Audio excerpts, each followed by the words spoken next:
I'm so happy you're here because everyone knows you from Real Housewives of Miami. Yeah. But you were a person before. Oh, and yes. you will be a person after. So I want to really get into who is Guerdy, if that's okay with you. Absolutely. I mean, listen, I was born in Haiti. At the age of 1, my family moved to Paris because of political turmoil in Haiti. And then at the age of 9, we moved from Paris to Miami. So I've been in Miami since then, and I didn't speak a word of English. I didn't speak a word of French. And now I'm like, speak 4 languages. Oh, wow. And I'm thriving in myself, in my life, and everything around me. So What was your first language? well, I was only one, so it wasn't Creole, really. It was really French, Got it, okay. So French was my first language with the Creole, surrounding. So Sure. I spoke Creole at home with my grandmother. And then now I consider it English because my husband is pure American. Right. And, I have 2 boys, so we kind of meet in the middle with English. Okay. And who went with you and your family to So France? I'm one of 7 children, Yeah. 5 girls, 2 boys, and I was number 6 of 7. Wow. So I was always the bossy one, though. So number 6, but really number 1.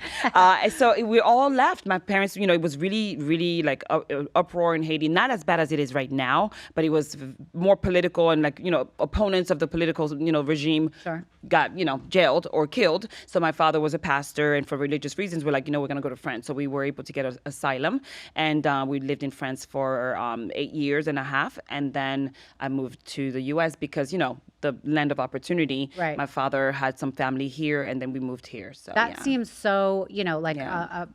a story of dreams, because I can't imagine a pastor moving with 7 children to Yeah. another country. I mean, that must have been expensive and scary and everything. Absolutely. I mean, you take a shot and you take a risk, and it can't be worse than what they were dealing with, obviously, Right. and that's what the reason for them to, to move. So, and then when you move and you feel safe, now it's time to take risks. Of So then, course. they push the envelope a little bit, and they raised us that way. And this is why I'm always kind of like better, faster, stronger. I'm literally built to be the best, and Yeah. that's what I do, and that's what I have done in my career. Yeah. What is your relationship with your siblings now? Oh, we're amazing. I mean, most of them are in Europe. So I have some in Luxembourg, Versailles, Paris, one in New York, but I'm the only one in Miami. Right. But we see each other virtually a lot, and I try to travel to see them as well. And are your parents still with us? My parents are with us, thank God, and they're in France. Mhm. Together? Yeah. Oh, yes. Oh my Married God, I for love it. 50 plus years. Wow. And do you Yeah. guys do family holidays? We try to, but everyone has children, everyone has spouses, and it's like,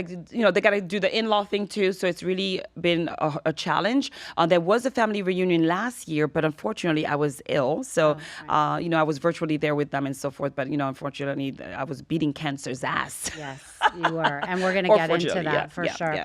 I just want to touch on one thing about your family, because I know you are accustomed to loss and tragedy. Yes, I am. And so was your brother living in Haiti at the time, or he was visiting during the earthquake? So this story is really crazy. My brother worked for the United Nations, and his wife as well. So they were traveling all over the world, literally Kosovo when they had the war, Eritrea. I mean, they were all over the world. And during the worst times of those places, they were helping people. And then my brother's like, listen, I'm helping everybody else in their country, but what about mine? And we don't know Haiti as a place that was a good place, because every time that we went there, when we were there, Yeah. there was uproar. And now I want to go back, but there's uproar. So it's unfortunate that I'm not able to set foot in the soil of my country. So he wanted to go back. He had 3 daughters, ages wise, 3, 5, and I think 7-ish. Okay, and they went back. Started working for the UN. He was at home at that point with the girls, and the earthquake happened. This is 2010. And he passed off, and so did 2 of his daughters. The third one was found in the rubble in his arm. So he was protecting her. Thank God she had a broken arm only, and she's safe and sound with her mom in New Zealand. And she's a thriving singer, songwriter. She's amazing. Her name is Wow. Aliana. Like stunning, looks just like my brother.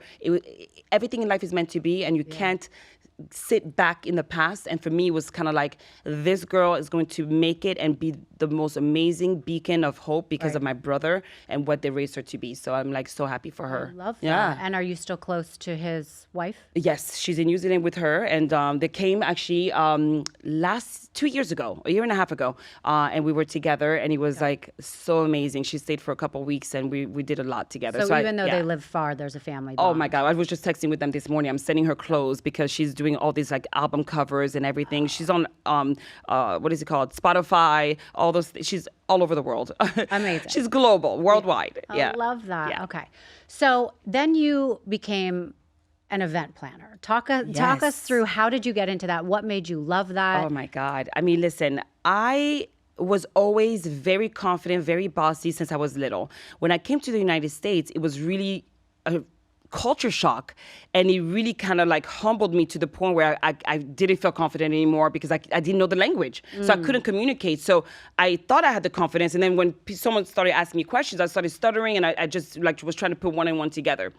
The worst thing that my parents did was teach us English when we were in France. They were like beginning to teach us English, and the way that they did it was through like a cassette tape. But the cassette tape, came from England. It was not American English. So here we go.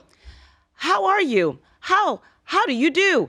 I'm very well, thank you. So this is the English that I learned from England. I come to Miami and people are like, hey girl, what's up? Hey, hi. And I'm like, hi, how are you? Right. I'm very well. So you sound They like were a robot. Who the hell is that? Right. Who are you? So I always was like the weird girl on the side. I was tall. I was wearing like still like these braids, like I was 3. I was wearing these big like dresses from church because my parents were very religious. We couldn't wear pants for a while. It was like a nightmare. And then they used to call me giraffe because I was this tall at age 9. Wow. Okay, So you stood out. I stood out. So for the wrong reasons then, but then came the chameleon, and I literally became this amazing butterfly. Little by little, I said to myself, you know what? If I can't speak English, let me just learn the language. So I went to English school and also play sports. Through those 2 things alone, working hard at those things, I'm sure I'll start making friends. And luckily I did. You found your group. I found my groove. I found my niche. And all of a sudden I became what? Prom queen, bitch. No way. Yes, honey. Wow. There you go. So the phoenix has risen. Okay, so, and before we get into what your career became, you met your husband when you were young. How did that happen? It happened. Because we are all still struggling to reach that capacity where you meet the right person. I know. This was in high school. Yeah. So our sisters were friends. So we were kind of like, oh, I know of you, but, I don't know you, right? So I was a volleyball player. And he was a basketball player. And our volleyball coach had this idea, like, I'm going to start a men's volleyball team, so I need to recruit the basketball players because they're tall. So here comes my husband in the gym while we're practicing, and I'm like, oh my God, this guy's so cute. I had a boyfriend back then. I'm like, oh, he's so cute, but like not for me, obviously, but he's so cute. My guy's so cute. Right. Okay. He apparently thought I was very cute too. We didn't know about this until a couple years later. And did he have a girlfriend too at the time? No. Okay. Oh, I'm his one and only. Wow. I'm his only girlfriend. Wow. You actually get the exclusive. No one has ever asked me that. Oh, I'm great. Russell's only girlfriend. Wow. I love that. Yes. Oh my He's God. becoming more and more iconic this Right? year. Yes. He's like, everyone is I know, 'cause he's obsessed hot with on top him. of that. And it's well, kinda he's like- hot, but he's nice and he's He's supportive. that and hot guy that feels like. He looks like the guy that's like, oh, were you fat before? Like you have to glow up, because he literally, he's so humble. Right. And so it's like so amazing. It looks like he had a transformation. Is what Yeah. I'm trying to say. Yeah. But anyway, so we met in the hallway, and we started saying hi to each other. And every time I said hi to him, he would kind of like apparently reply, but he was always like in such a like subdued voice, like hi. So I'm walking day 1, hi Russell, and he's like. I'm like, wow, this guy's really. Oh, he was like a quiet talker. I'm like, hi Russell, day 2. And I'm like, what the hell is it? Like, I don't hear anything. So I'm like, But this do you guy's so think rude. he was intimidated of you, or he just I thought he couldn't never even speak? replied to me. So I'm like, this guy is such a loser, or he's a freaking racist. One or the other, and we're going to find out by the 3rd round, buddy, okay? Round 3, hi, Russell. And I go, hey, when I say hi to you, you need to reply, because that's what humans do. Right. And he's like, oh, I've been saying hi. I'm like, well, I haven't heard it. So next time, you better... Next time. Hi, Russell. He comes and gives me a hug. We've been together ever since.